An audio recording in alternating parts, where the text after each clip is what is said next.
Hello नमस्ते सम्पूर्णमा। अहिले चाहिँ म दिउँसो बारीतिर जाँदैछु। यो चाहिँ बाटोमा रहेको चुवाको बोट हो। यो पिङ्क कलरको फुल छ। अहिले चाहिँ कोपिला मात्रै लागिरहेको छ। अनि यो हो ठुलो सखुवाको रुख। यी सबै बारी जाने बाटोमा पर्छन्, त्यसैले अलिअलि भिडियो लिए। अनि यो हो व्हाइट कलरको चुवा फुल। बाटो चाहिँ ओह्रालो पर्छ अनि म चाहिँ एकैछिनमा पुगिहालेँ। गोठमा पुगेर गोरुहरूलाई घाँस पानी हालेँ।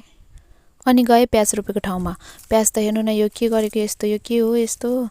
बाँदरले सब उखालेर है सब छरेको छ। यस्तो बनाएको छ, के गर्नु। अनि यो हो लसुनमा पनि पुरै झार आइसकेको छ।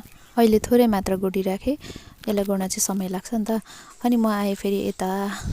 अनि यहाँ छ दामी छेपीले फुलिरहेको रहेछ। अनि अस्ति रोपेको करेला यतिको हुँदैछ। अनि यो हो घोडताप्रे। यो चाहिँ मैले 2-3 पत्ता लिएर खाएँ। अनि यहाँ रहेको छ धनियाँ। यो चाहिँ अस्ति छरेको भिडियोमा देख्नुभयो होला। अहिले चाहिँ यतिको भइरहेछ। सँगै झारहरू पनि पुरै आएको छ। अनि यो चाहिँ हो यो रायो सागको बिउ।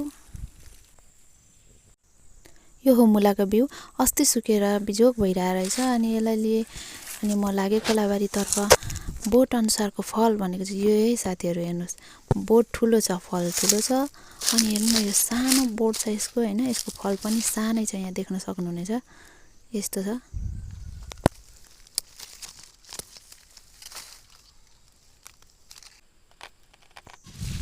अनि आएँ म घरमा आएर हतार गरेर खाजा बनाउनमा लागेँ।